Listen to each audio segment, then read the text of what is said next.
Booz Allen is delivering mission-ready solutions, AI-powered, software-defined, and commercial-first. Combining deep mission experience with commercial partnerships, Booz Allen is defining a new defense industrial base, a network that crosses traditional boundaries to scale non-traditional technologies and brings our best tech to the hands of the warfighter faster, effectively delivering technology for today and tomorrow. Booz Allen, accelerating outcomes for today's warfighters. Hello, I'm Dr. Mark Lewis. I'm the president and CEO of the Purdue Applied Research Institute, and we are here at the Emerging Technologies Conference sponsored by the National Defense Industrial Association. My guest on this segment is Brian Stites. So Brian is the Vice President of Strategic Initiatives at MAG Aerospace, but he also happens to be the chair of the NDIA Cyber-Augmented Operations Division. So we're going to talk about all of those. Great. And I also want to thank you. MAG Aerospace is one of the key sponsors for this conference. You've been very generous in supporting the goals of... What? Let's start over. Stop. It's the Cyber-Augmented Operations Division. Yeah, I was going to say, I don't think MAG is. Okay. Yeah. Okay. That just It's his fault. It's his fault. Sorry. Okay. His fault. He told me you were responsible. Okay. We will start over again. All right. Pretend that never happened. Okay. Hello, I'm Dr. Mark Lewis. I'm the president and CEO of the Purdue Applied Research Institute, and we are at the Emerging Technologies Conference sponsored by the National Defense Industrial Association. My guest on this segment is Brian Stites. He is the chair of the NDIA Cyber-Augmented Operations Division, and he's also vice president of strategic initiatives at MAG Aerospace. So Brian, welcome, and I know your division has been a sponsor of some of the activities at this conference, so thank you to the NDIA division for doing that.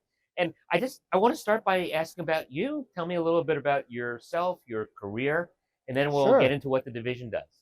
Sure. So about myself, wow, that's a tall order. I'll be short though. I am a retired Navy commander. Started off in submarines, shifted over mid-career into cryptology, but all of my assignments were in cyber warfare, mostly up at Fort Meade. I ran several groups for, I'll say, vulnerability assessment of facilities. Turns out that a nuclear engineer is actually really good in breaking into physical things and leading teams to do that. So I retired in 2018 after having a couple of command tours, one at Office of Naval Research, where I helped develop the cyber offensive capabilities, and one for Indo-PACOM, where we did some really cool, I'll say, initiatives out in the Western Pacific. And that was really cool because I was able to bring in industry experts into a unit, and we had a lot of fun. Great. Since then, I've been out in industry, L3, Raytheon, leading a couple of my own things. And now I'm at MAG Aerospace, helping MAG Aerospace grow. So tell me about MAG Aerospace, and then we'll talk about the division. Sure. So MAG Aerospace is really, we are, I'd say, a mid-size, and we focus on everything from multi-domain air operations to special forces, tactical communications. We have one of the largest contracts for SATCOM. 80% of DoD SATCOM data transits our infrastructure. And then we have a small but growing portfolio of work in cyber. And I can imagine handling that much data. Obviously, cybersecurity, especially, has got to be at the forefront of your work. Well, absolutely. So beyond being compliant, we also take our cyber security posture and our protections very seriously. We're kind of on the opposite side of cybersecurity. So on that theme, tell me about the division now that you're leading for NDIA. So the division's great. Guy Walsh, who is the executive director, the chief operating officer of NDIA, was actually one of the folks that started it. And then Jim Keffer took it over from him. He did a great job. And then I've taken the helm from Jim Keffer. So previously, the division was really focused on JADC2. And actually, before we get, some of our viewers might not be familiar with what the NDIA divisions do. Oh, could you touch on that, and then we'll we'll get to Absolutely. what you're Absolutely. focusing on. So NDIA has 29 divisions. Mhm. NDIA as a whole Mhm. is the oldest industrial association focused on the Department of Defense. Yes. With that, their sort of their core focus areas are really to be the, I would say, the voice of industry to government decision makers. Right. We help inform policy decisions. Mhm. We help inform command decisions, and we also represent our members to places like the HASC and the SASC Right. for Right. congressional action. Right. One of the things I've always been proud of, having been associated with NDIA myself, is the fact that although it includes the primes, but it goes all the way down the supply chain and Absolutely. some of the small companies, even down to the mom and pop shops. Yeah. So it's got a portfolio. Last I checked, it was like more than 1,800 companies are part Right. of NDIA. Right. So, And even down, what I really like about NDIA is that it's all the way down to, two guys with a dream. Yeah. Very, very small niche startup. Mhm. Today, it's a lot of innovative spin-offs from universities. Right.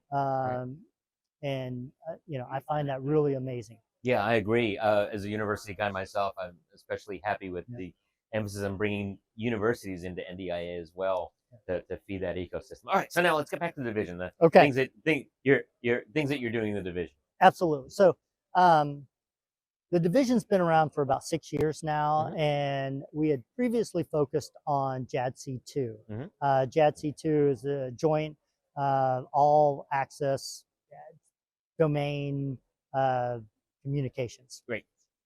Command and Command and yeah. communications. It's a long acronym. Mhm. So what I've asked to do is really, NDIA has 3 divisions that are focused on cyber.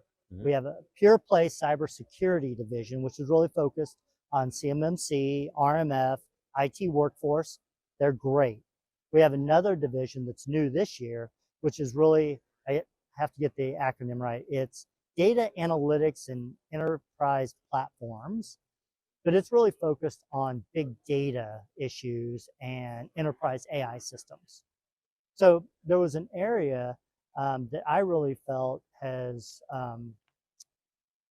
worthwhile of attention, and that is how do we get cyber into the national conversation about being a mainstay of power projection for national security Right. purposes? Right. And how do we normalize cyber just like we normalize aircraft and tanks and ships, Mhm. and get cyber as a regular topic of conversation as a tool for national security purposes? Right. Right.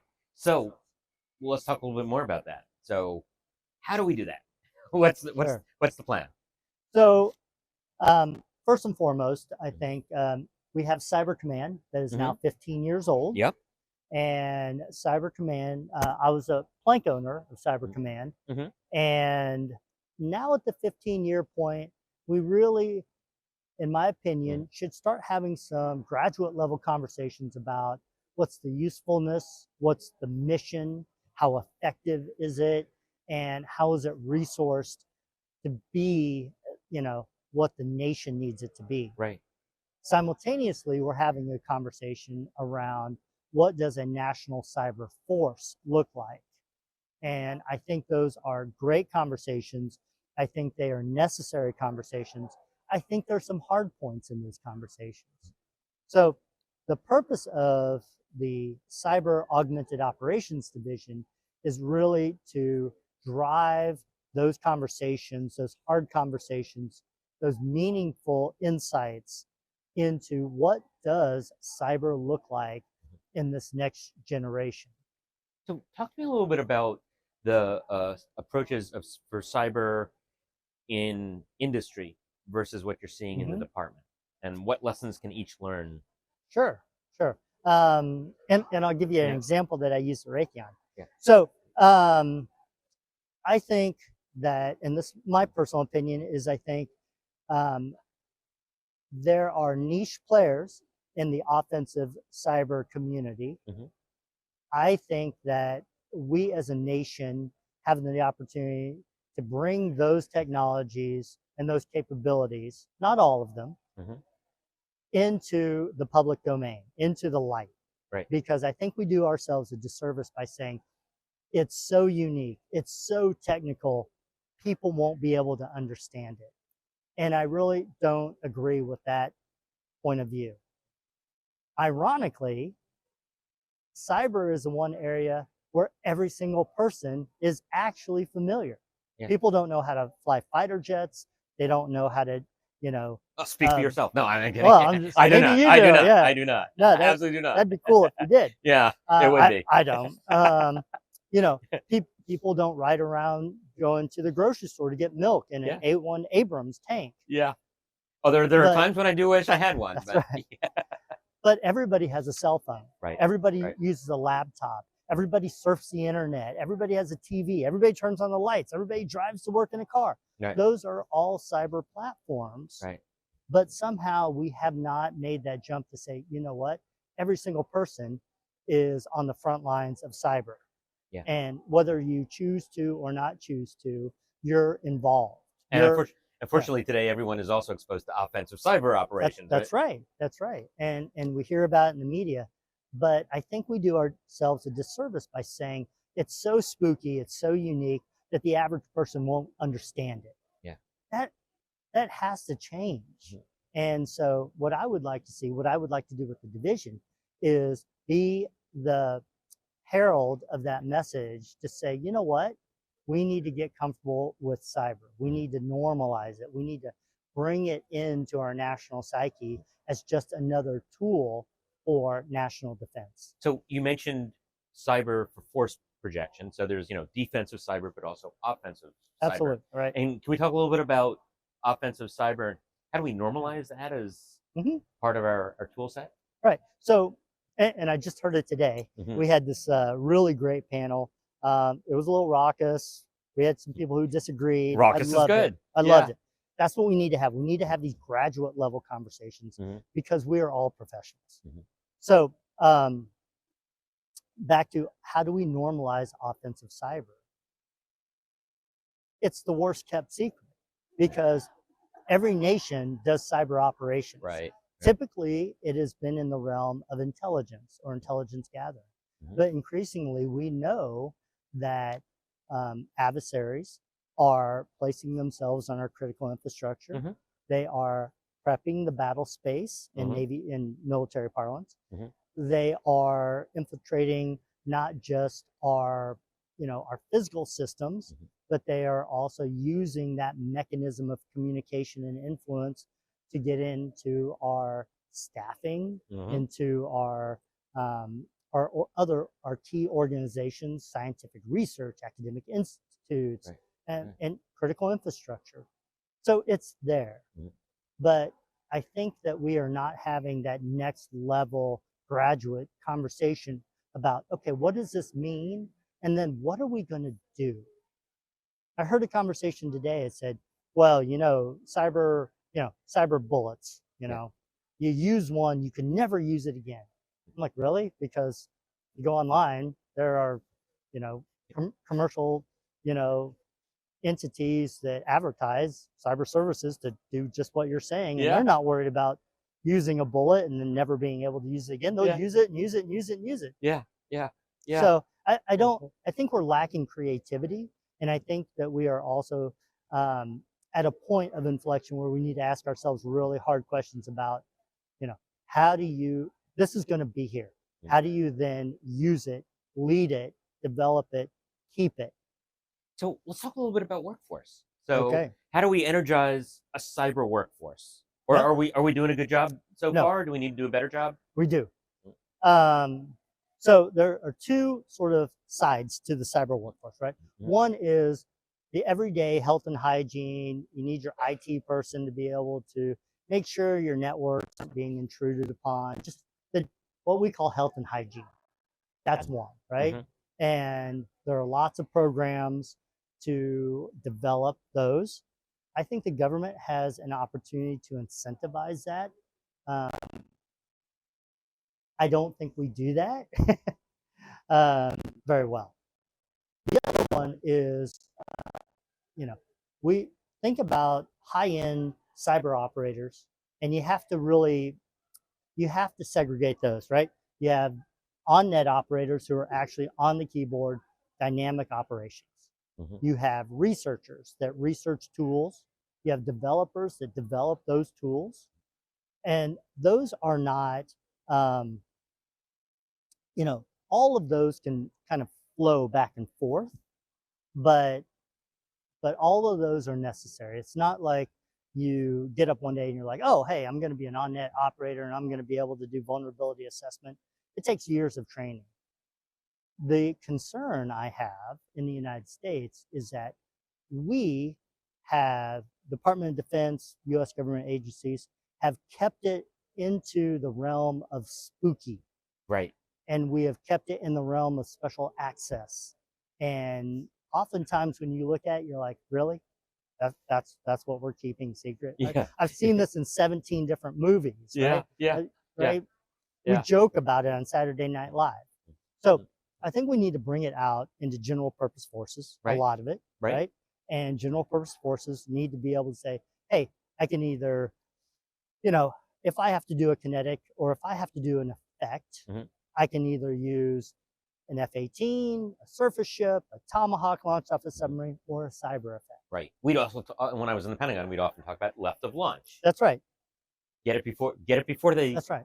Or when they hit that launch button, it doesn't work. That's right. Or it goes in the wrong place. Yeah. The challenge with keeping it into the realm of the spooky is that commanders don't use it enough. They don't have confidence that it will work as intended, right? And when I go and I talk to commanders, they're like, well, if I launch Tomahawk, I know it's going to hit.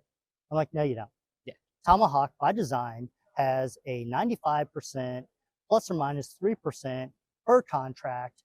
So, out of 100 Tomahawks you launch, there, 2 of them are statistically not going to make it. And the reality is probably more. Yeah. Sorry, I don't mean to. No. Yeah.